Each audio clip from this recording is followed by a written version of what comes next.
अस्सलाम वालेकुम दोस्तों, उर्दू कहानी के चैनल में नई कहानी के साथ हाजिर हैं। लेकिन कहानी शुरू करने से पहले आप लोगों से दरख्वास्त है कि जिसने अभी तक हमारा चैनल सब्सक्राइब नहीं किया वो सब्सक्राइब करें और बेल आइकन पर ज़रूर क्लिक करें ताकि आपको आने वाली वीडियो मिलती रहे। शुक्रिया। तो चलते हैं आज की कहानी की तरफ। कमबख्त कंवारगी। बाबा दुल्ले शाह का बताया वजीफ़ा करने कब्रिस्तान पहुंचा तो हर तरफ हू का आलम था। आज आखिरी रात थी और बाबे के मुताबिक हाजिरी से पहले मुझे वजीफ़ा पूरा करने से रोकने के लिए कई तरह के वार हो सकते थे।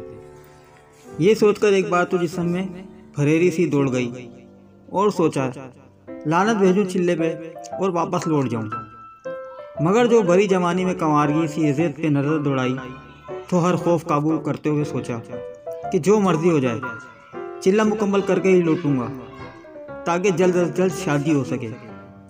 वजीफ़ा 3 रातों पर मुश्तमिल था। बाबा के मुताबिक तीसरे दिन एक परी हाजिर होती और मेरी ये ख्वाहिश पूरी करने का इंदिया सुनाती। मैंने बाबे की हिदायत के मुताबिक शुमार के रुख एक कब्र खोजी और उसकी पांती की तरफ पीट करके दायरा खींचकर बैठ गया और चाप शुरू कर दिया। कुछ ही देर गुजरी थी कि एक तरफ से सियाह हेवला सा नजर आया जो हरकत करते हुए मेरी जानिब बढ़ रहा था। जो ही मेरे करीब पहुंचा तो एक सियाह रूह औरत की नकूश वाज़ा होने लगे।